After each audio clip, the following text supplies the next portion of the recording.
और चलिए प्रदेश के मुख्यमंत्री जनता को संबोधित कर रहे हैं, सुनते हैं। आज 11 बजे हमने हमारे यशस्वी, लोकप्रिय और दूरदर्शी प्रधानमंत्री श्रीमान नरेंद्र मोदी जी की मन की बात सुनी। नरेंद्र मोदी जी एक ऐसे वैश्विक नेता हैं जिन्होंने कोरोना के खिलाफ संघर्ष में हमें एक नई राह बताई। यह उन्हीं के दूरदर्शी नेतृत्व का परिणाम है कि हमारे देश में हमने कोरोना पर काफी हद तक काबू पा लिया है। मुझे आज भी याद आती है 23 मार्च की रात, जब मैंने रात को 9 बजे शपथ ग्रहण की थी मुख्यमंत्री पद की। देश के लिए वो संकट काल था,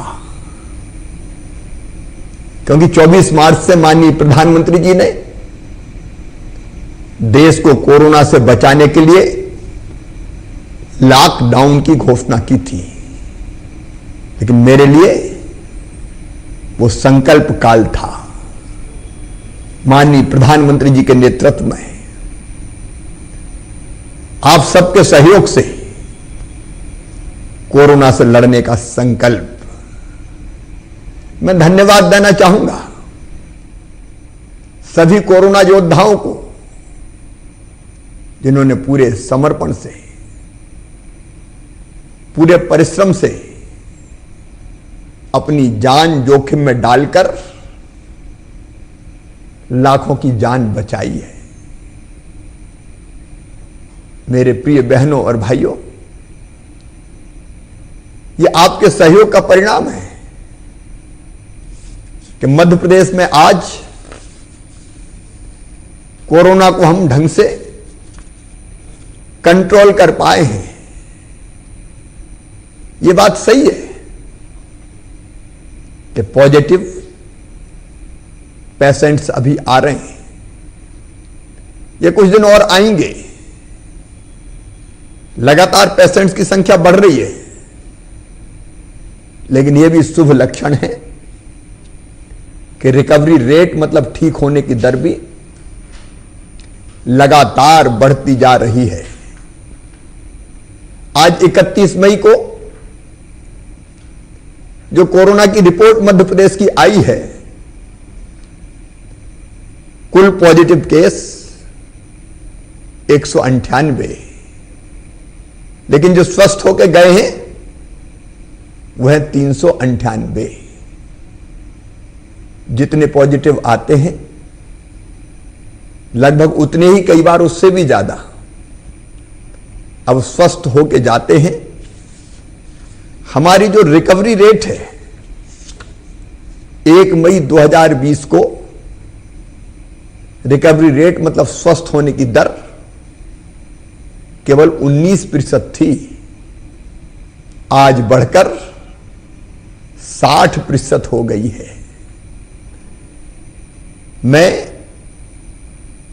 सभी कोरोना योद्धाओं को फिर बधाई देता हूं। उनकी मेहनत से, परिश्रम से रिकवरी रेट बढ़कर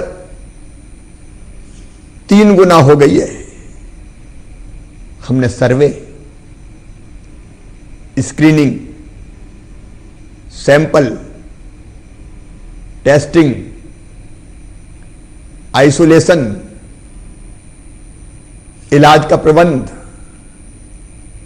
अस्पतालों की व्यवस्था सब ऐसी की है कि जिसके सुपरिणाम अब धीरे धीरे आ रहे हैं। टेस्टिंग की क्षमता जो केवल 60 थी जब मैं मुख्यमंत्री बना,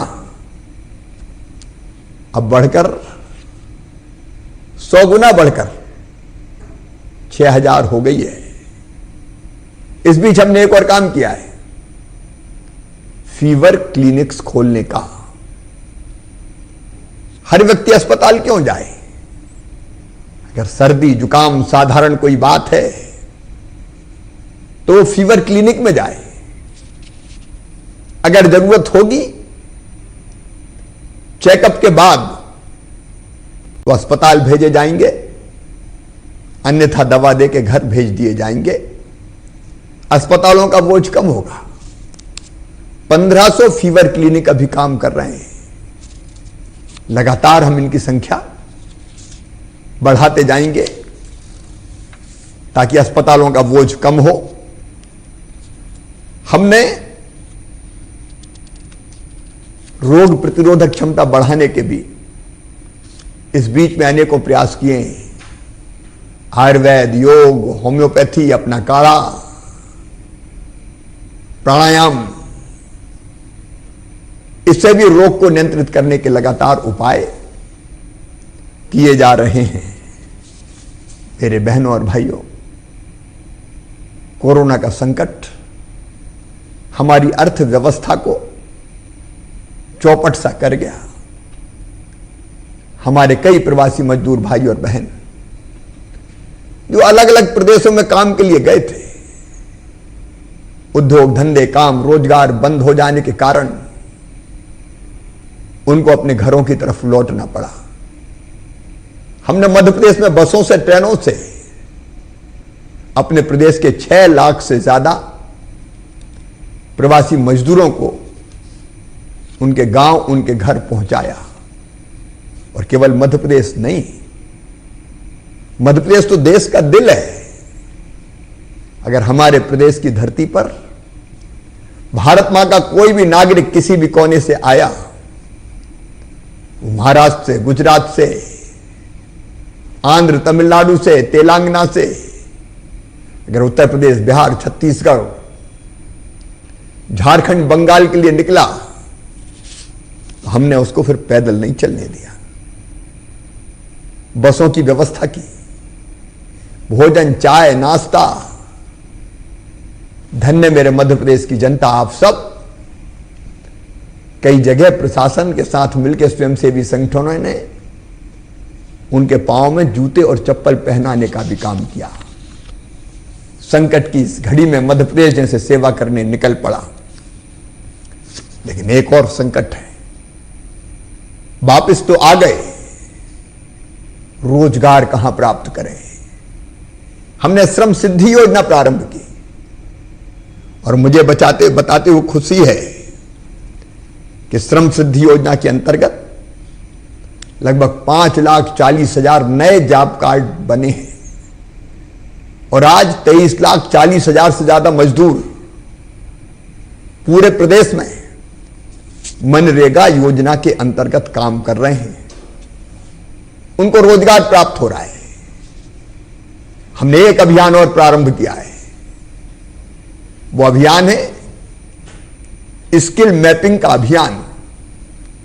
मतलब हमारे कई प्रवासी मजदूर भाई और बहन जिनके हाथों में हुनर है, जो कुशल मजदूर है, उनको काम आता है, हम उनकी सूची बना रहे हैं, मैपिंग कर रहे हैं, पोर्टल बना रहे हैं। एक तरफ ये कुशल मजदूर और दूसरी तरफ वो कल कारखाने, अधोसंरचना के क्षेत्र में होने वाले काम जिनमें कुशल मजदूरों की आवश्यकता है। जिनको आवश्यकता है वो कल कारखाने, अधोसंरचना का काम करने वाले अपनी आवश्यकता इस पोर्टल पर दर्ज कराएंगे और जिनको काम चाहिए उनकी सूची होगी। तो जिनको काम चाहिए और जो काम देने वाले, रोजगार देने वाले, उनके बीच सेतु बन जाएगा ये पोर्टल, रोजगार सेतु।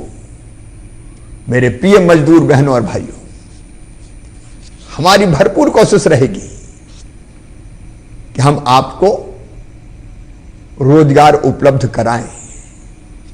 मेरे प्रवासी मजदूर भाइयों और बहनों, हम एक फैसला और कर रहे हैं कि अब कोई मजदूर अगर बाहर के प्रदेश में काम करने जाएगा तो यह जरूरी होगा कि वो कलेक्टर के पास एक व्यवस्था हम बना रहे हैं, वहां रजिस्ट्रेशन करवा कर जाए, ताकि हमें पता रहे कि हमारे प्रदेश का कौन मजदूर भाई बहन कहां है, ताकि हम उनका ध्यान रख सकें।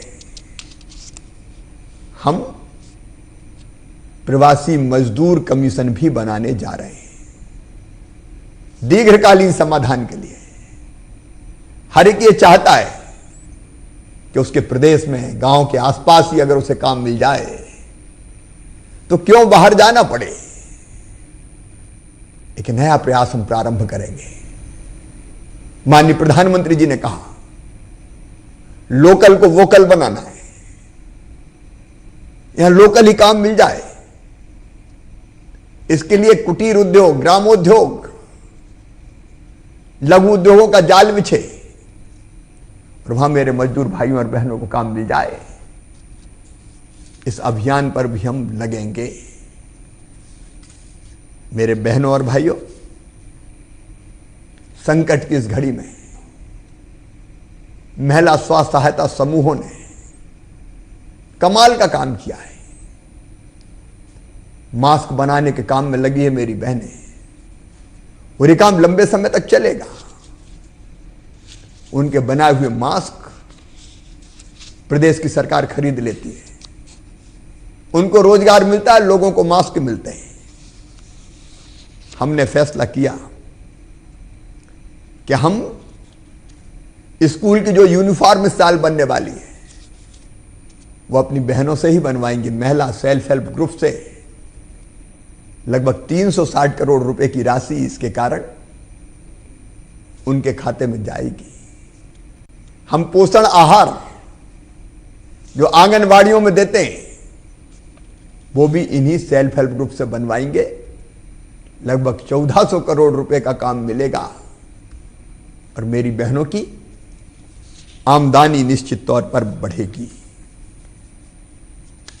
मेरी बहनों, सेल्फ हेल्प ग्रुप का बैंक लिंकेज, कम ब्याज लगे इसके लिए योजना, वो मैं जल्दी लाने वाला हूं।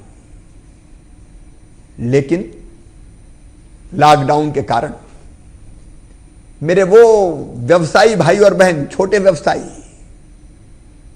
गुमटी में, हाथ ठेले में, फुटपाथ पर रखकर सामान बेचने वाले, इनके काम धंधे कई दिनों से ठप पड़े।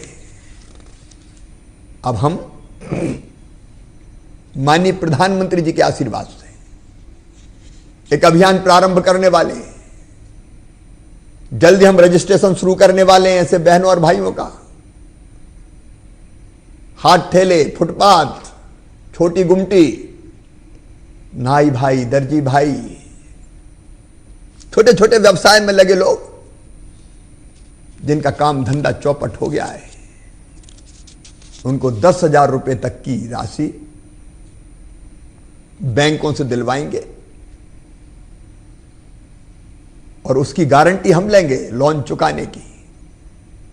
और प्रधानमंत्री जी के आशीर्वाद से 7% ब्याज भी हम भरेंगे। उनको सब्सिडी की योजना भी बना रहे हैं। चिंता मत करना, भरपूर कोशिश करूंगा कि आपके काम धंधे फिर से खड़े हो जाएं और आपकी जिंदगी को फिर रफ्तार मिले। हमने संकट की इस घड़ी में अपने किसानों को सहयोग देने में कोई कसर नहीं रखी है। मेरे अन्नदाता बहनों और भाइयों, बाकी उद्योग ठप हो गए, लेकिन मैं आपको बधाई देता हूं, अन्न के उत्पादन के सारे रिकॉर्ड आपकी मेहनत ने तोड़ दिए। गेहूं का बंपर उत्पादन, मैं जब मुख्यमंत्री बना, गेहूं खरीदी की पिछली सरकार ने कोई व्यवस्था नहीं की थी। आनन फानन में व्यवस्थाएं खड़ी की गई। अंदाज हमारा था पिछले साल लगभग 60 लाख मीट्रिक टन गेहूं खरीदा गया है। इस साल 100 लाख मीट्रिक टन गेहूं खरीदा जाएगा। 100 लाख मीट्रिक टन के बारदानी, व्यवस्थाएं, भंडारण। लेकिन अन्नदाताओं, कमाल कर दिया आपने तो। अब तक 1,22,00,000 मीट्रिक टन से ज्यादा गेहूं खरीदा जा चुका है। चारों तरफ गेहूं गेहूं, रखने का स्थान नहीं है। लेकिन वो चिंता ना करें, जिन जिलों में खरीदी देर से शुरू हुई और पूरी नहीं हो पाई, उनकी तिथि जिलों की आवश्यकता के हिसाब से हम बढ़ा देंगे। अगर किसी जिले में कोई केंद्र खरीदी में कोई किसान शेष होगा तो उसके गेहूं को भी खरीदने की व्यवस्था की जाएगी। लेकिन केवल गेहूं नहीं, गेहूं के साथ साथ चना, मसूर, सरसों, इसकी खरीद भी चालू है।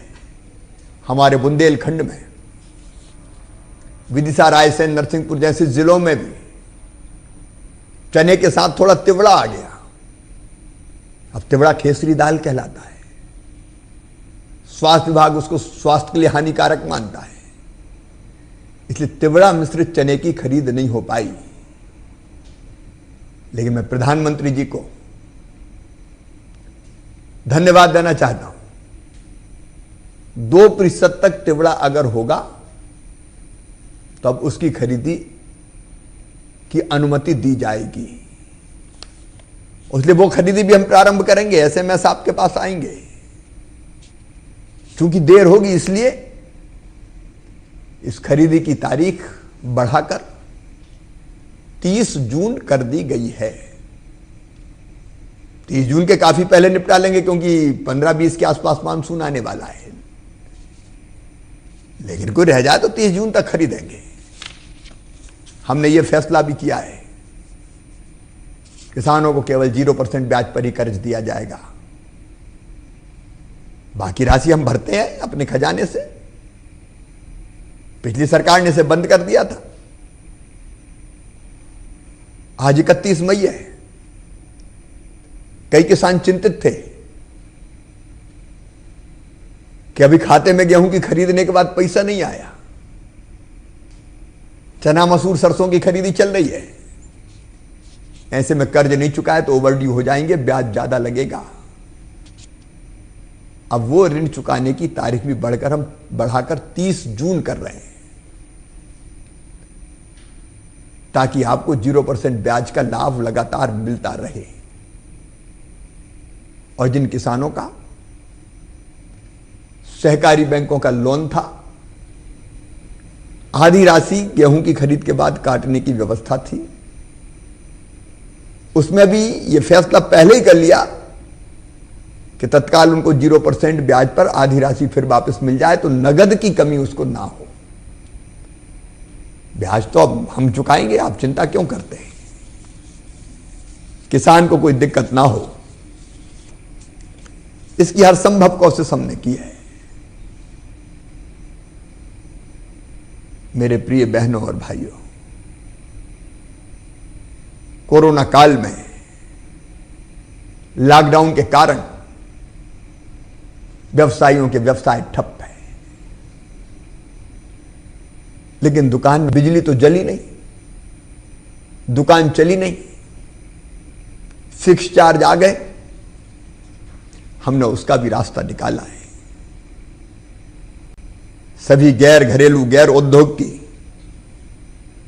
निम्न दाव एवं उच्च दाव औद्योगिक उपभोक्ताओं जैसे दुकानें, शोरूम, अस्पताल, restaurant, marriage garden, parlour, MSME और बड़े उद्योग आदि के माह अप्रैल से जून 2020 तक के फिक्स चार्जों की वसूली हमने स्थगित कर दी है। अक्टूबर माह से 6 किस्तों में बिना ब्याज के जब व्यवसाय चल जाएगा तब उसकी वसूली होगी। लगभग 12 लाख व्यवसायी भाई बहनों को इसका लाभ मिलेगा और लगभग 700 करोड़ रुपए की राशि की वसूली स्थगित की जा रही है। ऐसे घरेलू उपभोक्ता, घरों में बिजली जलाने वाले जिनके बिजली के बिल अप्रैल माह में 100 रुपए से कम आए थे, किंतु मई जून जुलाई माह में जिनके 100 से अधिक आए, ये 100 रुपया बिजली का बिल देने वाले, संबल के हितग्राही, इनके भी काम धंधे ठप रहे। इसलिए 2 महीने मई और जून का बिल उनसे 100 रुपए के स्थान पर केवल 50 रुपया लिया जाएगा। मई जून और जुलाई माह में जिनके 100 रुपए से अधिक बिल आए हैं, लेकिन 400 रुपए से कम, उन्हें मई जून और जुलाई माह के बिल की राशि के स्थान पर सिर्फ 100 रुपया प्रतिमाह भुगतान करना होगा। मेरे बहनों और भाइयों, जिन घरेलू उपभोक्ताओं के इससे भी ज्यादा राशि के बिल आए हैं, मैंने ये कहा है कि उनसे केवल आधी राशि वसूल होगी, बिलों की जांच करवाई जाएगी। गलत बिल मैं नहीं लेने दूंगा। मैंने स्वयं सस्ती बिजली की योजना प्रारंभ की थी कि उपभोक्ताओं पर अतिरिक्त बोझ ना पड़े, इसके लिए हर संभव कदम उठाए जाएंगे। जो उपभोक्ता अप्रैल और मई माह के बिलों का भुगतान नियत तिथि तक करेंगे, उन्हें 1% अतिरिक्त प्रोत्साहन राशि भी दी जाएगी। सभी 3 फेस उपभोक्ताओं को लॉकडाउन की अवधि में आवेदन देने के 7 दिन बाद से कॉन्ट्रैक्ट डिमांड में कमी की सुविधा दी गई थी। यह सुविधा लॉकडाउन समाप्त होने के 15 दिन बाद तक की अवधि के लिए चालू रहेगी। संकट के समय सरकार आपके साथ खड़ी है। मैं ग्रामीण क्षेत्र के अपने बहनों भाइयों से कहना चाहता हूं, हमने एक बहुत अच्छी योजना बनाई थी, पंच परमेश्वर, जिसके अंतर्गत गांव में विकास के काम होते थे। पिछली सरकार ने यह पंच परमेश्वर योजना बंद कर दी थी। गांव के पंचायतों के विकास को ग्रहण लग गया था, लेकिन यह सरकार अब यह फैसला कर रही है कि पंच परमेश्वर योजना पुनः प्रारंभ की जाएगी। 1555 करोड़ रुपए की राशि हम पंचायतों के खाते में डाल रहे हैं। 75% राशि नवीन निर्माण के कार्यों में खर्चा करें। सीमेंट, कंक्रीट, रोड, पक्की नाली, गौशाला निर्माण, रपटा, पुलिया, जो काम चबूतरा जरूरी हो वो काम करें। गांव के विकास को थमने नहीं दिया जाएगा। इसमें से 10% राशि पेयजल के लिए हम सुरक्षित कर रहे हैं। नल जल योजनाओं के संधारण से लेके जो अनेकों महत्वपूर्ण काम है पीने के पानी के, वो भी होंगे। 7.5% संधारण के कार्यों में और 7.5% कार्यालयीन व्यय के लिए रहेगी। लेकिन केवल पंचायतें नहीं, शहरी क्षेत्र का विकास भी पिछली सरकार ने अवरुद्ध कर दिया था। हम शहरों के विकास के लिए 330 करोड़ रुपए की राशि जारी कर रहे हैं। स्मार्ट सिटी योजना के अंतर्गत लगभग 500 करोड़ रुपए की राशि जारी की जाएगी। शहरों का विकास भी बाधित नहीं होने दिया जाएगा। मैं आप सबसे यह निवेदन करना चाहता हूं, संकट का समय था। इस संकट के समय को राष्ट्र मंगल के पर्याय प्रधानमंत्री नरेंद्र मोदी जी ने एक नया अवसर बना दिया। उन्होंने हमें एक मंत्र दिया, आत्मनिर्भर भारत का मंत्र। आज ही उन्होंने कहा, हमारे गांव, कस्बे, शहर अगर आत्मनिर्भर होते तो मजदूरों को क्यों बाहर जाना पड़ता। 20 लाख करोड़ का पैकेज उन्होंने आत्मनिर्भर भारत के लिए दिया। आत्मनिर्भर भारत के लिए आत्मनिर्भर मध्य प्रदेश, उसकी योजना हमने तैयार कर ली है। जल्दी उसका ड्राफ्ट लेके आपके सामने आऊंगा और मध्य प्रदेश के विकास का एक नया अध्याय प्रारंभ करेंगे। स्थानीय तौर पर चीजें बने, हमारी जरूरतें हमारे गांव में, आसपास के गांव में पूरी हो जाएं, इसका प्रयास किया जाएगा। और मैं आप सबसे अपील करता हूं, गांव को स्वावलंबी बनाना है तो अपने गांव में और आसपास बनी हुई चीजों का इस्तेमाल करें।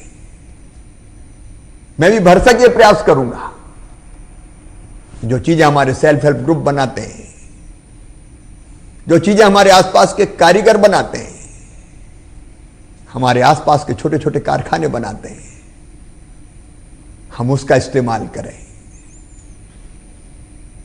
ताकि हमारी उद्योग खड़े हो सके।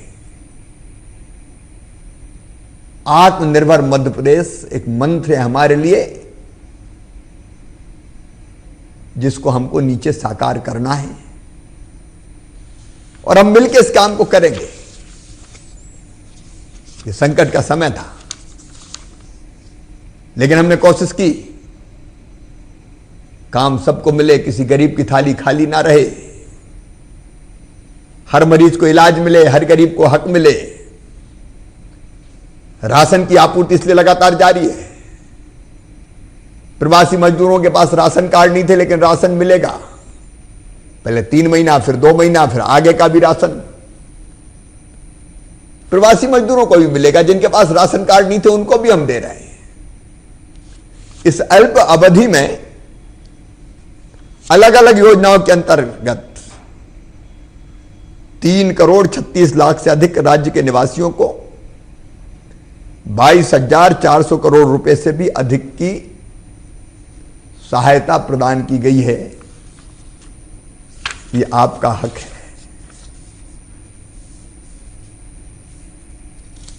मित्रों, अब लॉकडाउन से हम अनलॉक की तरफ जा रहे हैं। आज भारत सरकार की गाइडलाइन के अनुसार यह लॉकडाउन का अगला चरण कैसा होगा, उसका विवरण मैं आपके सामने दे रहा हूं। इसमें चरणबद्ध तरीके से आर्थिक गतिविधियां प्रारंभ करनी है और इसलिए जिलों में अधिक प्रभावित जो मोहल्ले, कॉलोनी या कोई गांव होगा तो गांव का भी मोहल्ला ये कंटेनमेंट एरिया होंगे। इनमें 30 जून 2020 तक लॉकडाउन यथावत जारी रहेगा। लॉकडाउन की तारीख बढ़ाकर हम 30 जून कर रहे हैं मध्य प्रदेश में भी। लेकिन कंटेनमेंट एरिया बंद रहेगा। भावी अत्यावश्यक सेवाएं जारी रहेंगी। इसके अलावा पूरा प्रदेश सामान्य रहेगा।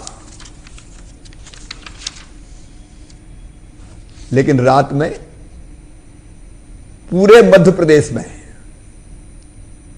रात 9 बजे से सुबह 5 बजे के बीच लोगों का आवागमन पूरी तरह से प्रतिबंधित रहेगा। कंटेनमेंट क्षेत्र के बाहर दिनांक 8 जून 2020 से गतिविधियों को अनुमति दी जाएगी। हमारे धार्मिक स्थल, किसी भी उपासना पद्धति के हों,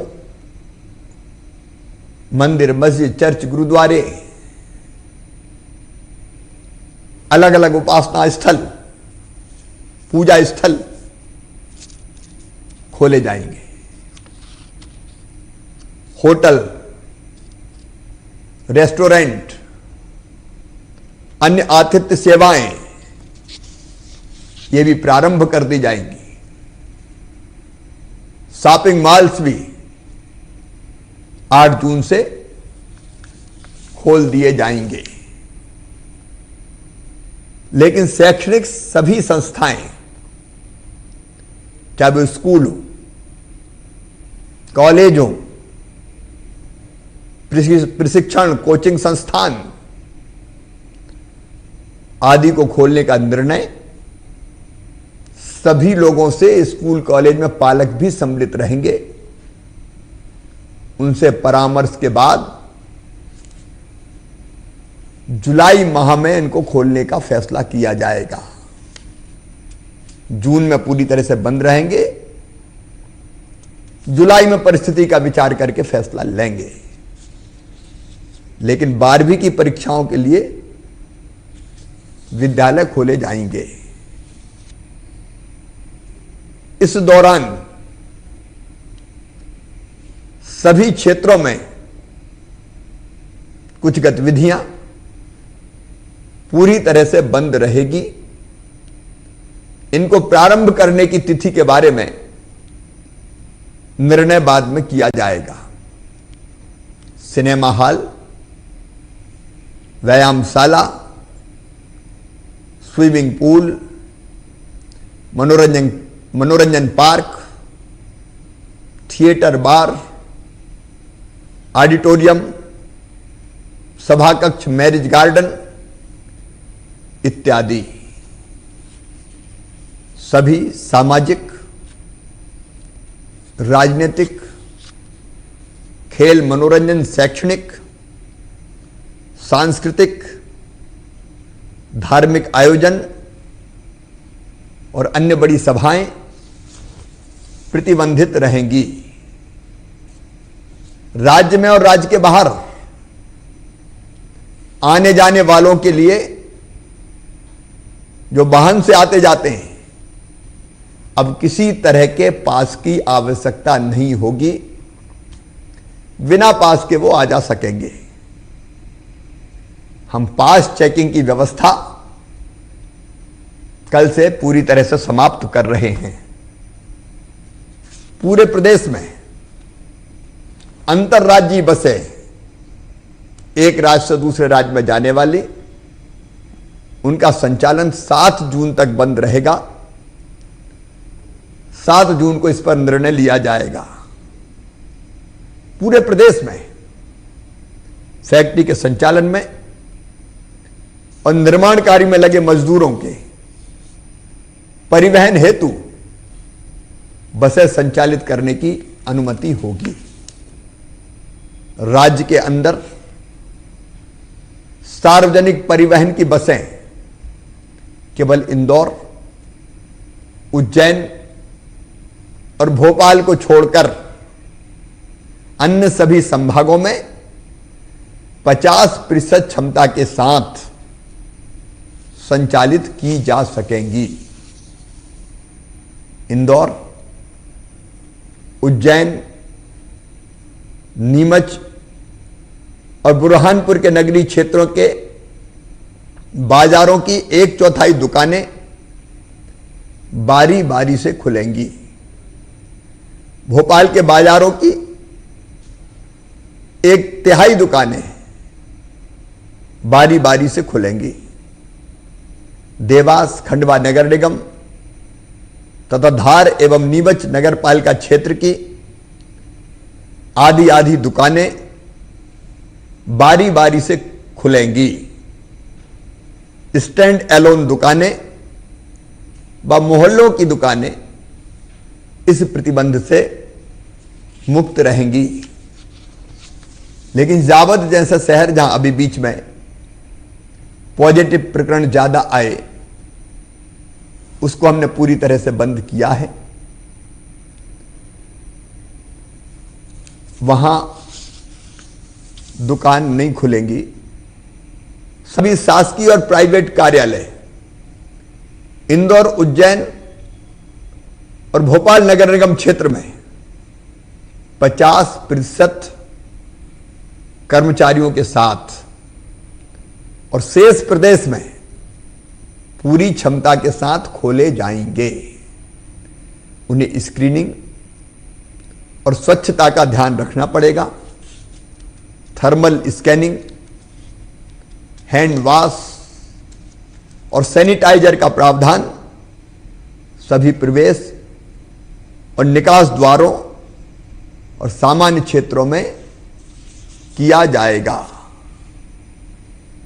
फिजिकल डिस्टेंसिंग का पालन अनिवार्य होगा। कार्यस्थलों के प्रभारी यह सुनिश्चित करेंगे कि श्रमिकों में और कर्मचारियों में पर्याप्त दूरियां हो, पारियों के बीच पर्याप्त अंतराल हो और कर्मचारियों के भोजन के अवकाश का समय अलग अलग हो।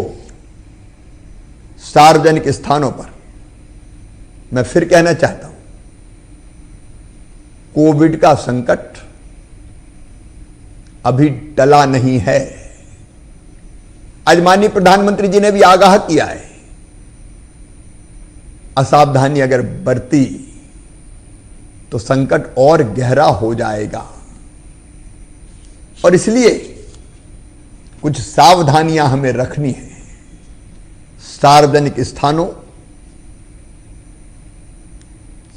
स्थानों पर, कार्यस्थलों में और परिवहन के दौरान फेस कवर मतलब मास्क पहनना अनिवार्य रहेगा। 2 गज की दूरी मतलब 6 फीट की दूरी आवश्यक रहेगी। सभी दुकानों और ग्राहकों के बीच शारीरिक दूरी दुकानें सुनिश्चित करेगी। एक समय में 5 से अधिक व्यक्तियों को दुकान में प्रवेश करने की अनुमति नहीं होगी। सार्वजनिक सभाएं प्रतिबंधित रहेंगी। विवाह संबंधी समारोह में मेहमानों की संख्या 50 से ज्यादा नहीं होगी। अंतिम संस्कार में 20 से अधिक व्यक्ति भाग नहीं लेंगे। सार्वजनिक स्थानों पर थूकना दंडनीय अपराध होगा। सार्वजनिक स्थानों पर शराब, पान, गुटखा, तंबाकू इत्यादि का सेवन वर्जित होगा। और 65 वर्ष से अधिक आयु के हमारे सीनियर सिटीजन, सहरोगिता वाले व्यक्तियों, मेरी गर्भवती बहनों और 10 वर्ष से कम उम्र के बच्चों को आवश्यक एवं स्वास्थ्य कारण को छोड़कर घर पर रहने की मैं प्रार्थना करता हूं। मेरे प्रिय बहनों और भाइयों, हम थकेंगे नहीं। बढ़ेंगे, हम हारेंगे नहीं, जीतेंगे। लेकिन बात समाप्त करने के पहले मैं एक छोटी सी कहानी आपको सुनाना चाहता हूं। एक जंगल में एक साधु बाबा रहते थे। दुनिया से कोई मतलब नहीं था। उनके जंगल में कई पक्षी भी आया करते थे। बाबा दाने भी चुगाया करते थे। पक्षियों के कलरव से गूंजता था आश्रम। शिकारी की एक नजर लग गई। उसने देखा कि यहां पक्षी बहुत है। वो अपने साथ दाना लेकर आने लगा। वो दाना डालता, दाना चुगने पक्षी जैसे दानों पर बैठते, वो अपना जाल बिछाता, पक्षी जाल में फंस जाते और पकड़ के ले जाता। स्वामी जी महाराज जी को बड़ा दुख होता, साधु बाबा को दुख होता। उन्हें एक दिन पक्षियों को बुलाया और कहा कि मैं तुम्हें एक मंत्र देता हूं इस शिकारी के जाल में फंसने से बचने का। उस मंत्र को अगर तुम रट लोगे तो इसके जाल में नहीं फंसोगे। पक्षी खुश हो गए। पूछा, बाबा मंत्र क्या है? तो बाबा ने कहा, मैं कहता हूं तुम भी कहो, रट लो। शिकारी आएगा। सब पक्षियों ने कहा शिकारी आएगा, दाना डालेगा। सबने कहा दाना डालेगा, हम नहीं फंसेंगे। तो फिर सबने कहा हम नहीं फंसेंगे। अब पक्षी गाने लगे, शिकारी आएगा, दाना डालेगा, जाल बिछाएगा, हम नहीं फंसेंगे। दूसरे दिन शिकारी फिर आया। पक्षी देख के चिल्लाए, शिकारी आएगा, दाना डालेगा, जाल बिछाएगा, हम नहीं फंसेंगे। शिकारी ने सोचा कि सब शायद पक्षी समझ गया, अब अपना दांव नहीं लगेगा। लेकिन फिर भी सोचा कि दाना डाल के देखते हैं। जैसे ही दाने डाले, पक्षियों की नजर दानों पे गई और उड़ के पक्षी दानों की तरफ जाने लगे और जाते जाते भी कह रहे थे, शिकारी आएगा, दाना डालेगा, जाल बिछाएगा, हम नहीं फंसेंगे। कहते कहते दानों पे बैठ गए। शिकारी ने फिर जाल बिछाया और पक्षियों को पकड़ के ले गया। लेकिन जाल में फंसे हुए पक्षी फड़फड़ाते हुए कह रहे थे, शिकारी आएगा, दाना डालेगा, जाल बिछाएगा, हम नहीं फंसेंगे। मेरे प्रिय बहनों और भाइयों, बेटे बेटियों, कोरोना से बचने का मंत्र माननीय प्रधानमंत्री जी ने दिया है। सामाजिक दूरी, सामाजिक दूरी नहीं, फिजिकल डिस्टेंसिंग, 2 गज की दूरी, 6 फीट की दूरी, मास्क लगाना, हाथ साफ करते रहना बार बार साबुन से, सार्वजनिक स्थानों पर नहीं थूकना, यह मंत्र है। अगर इसका पालन कर लिया तो कोरोना हमें पराजित नहीं कर सकता। अब ये मंत्र तो आपको पता है। मास्क लगाएंगे, हाथ बार बार धोएंगे, 6 फीट की दूरी रखेंगे, सार्वजनिक जगह नहीं थूकेंगे।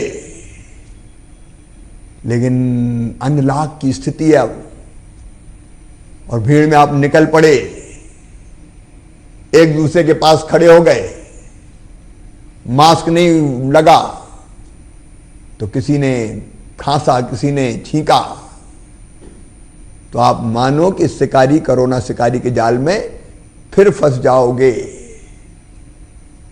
और इसलिए मैं फिर अपील कर रहा हूं, बचने का एक ही मंत्र,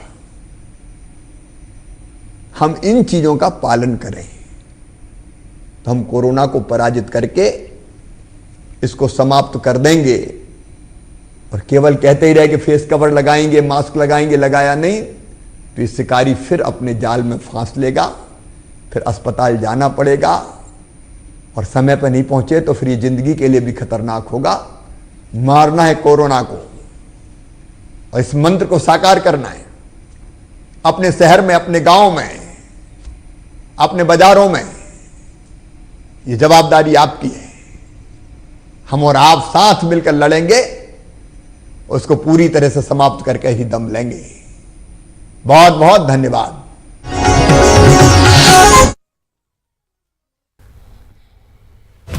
तो मध्य प्रदेश में 30 जून तक लॉकडाउन जारी रहेगा। कंटेनमेंट क्षेत्र में प्रतिबंध जारी रखने वाला है। आवश्यक गतिविधियों को छोड़कर पूरे प्रदेश में रात 9 बजे से सुबह 5 बजे तक कर्फ्यू रहने वाला है। इसके अलावा राज्य में तथा राज्य के बाहर आने जाने वाले लोगों के लिए किसी प्रकार के पास की अनिवार्यता अब नहीं रही है। कल से पास चेकिंग की जो प्रक्रिया है उसे बंद कर दिया जाएगा।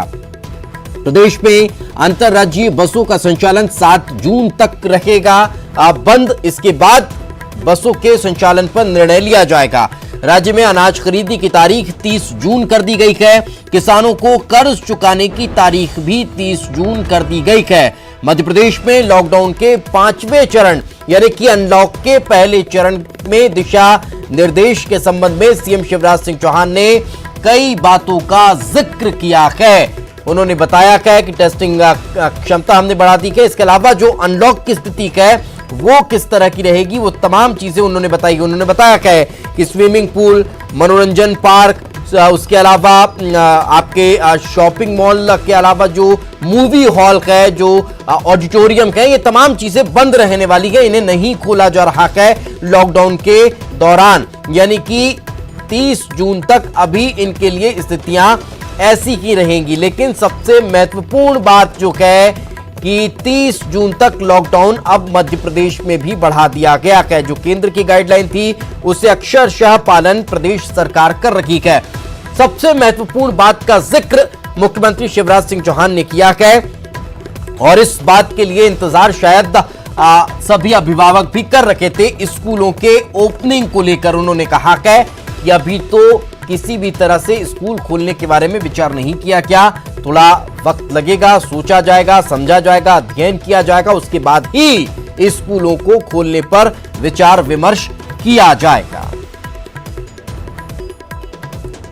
तो कई महत्वपूर्ण बातों का जिक्र मुख्यमंत्री शिवराज सिंह चौहान ने किया है। उन्होंने बताया है कहां अनुमतियां दी जा रही हैं, कहां किस तरह की छूट आपको मिलने वाली है। एक बार फिर से हम आपको बता देते हैं, इंदौर, उज्जैन और भोपाल संभाग सहित पूरे प्रदेश में फैक्ट्री के संचालन और निर्माण कार्यों में लगे हुए मजदूरों के परिवहन हेतु व संचालन करने की अनुमति होगी। प्रदेश के अंदर दैनिक परिवहन की बसें इंदौर, उज्जैन और भोपाल को छोड़कर अन्य सभी संभागों में 50% क्षमता के साथ संचालित हो सकती है।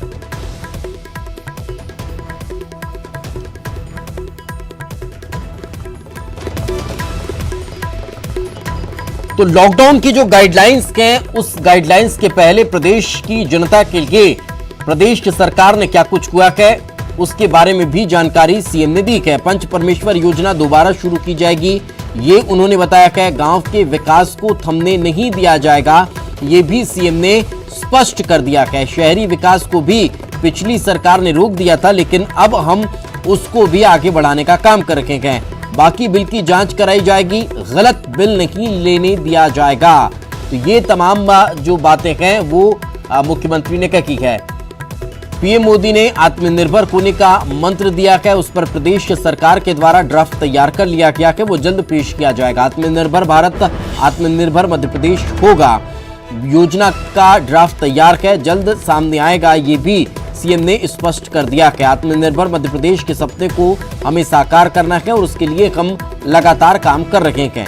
शहरों का विकास भी बाधित नहीं होने दिया जाएगा, वो भी हम आगे बढ़ाने का काम करेंगे। जिनके पास राशन कार्ड नहीं है उन्हें भी राशन दिया जा रहा है। लॉकडाउन से अनलॉक की तरफ अब देश बढ़ रहा है और प्रदेश में भी स्थिति उसी ओर अग्रसर। चलिए फिलहाल रुकेंगे एक छोटे से ब्रेक के लिए, ब्रेक के बाद जल्द हाजिर होंगे।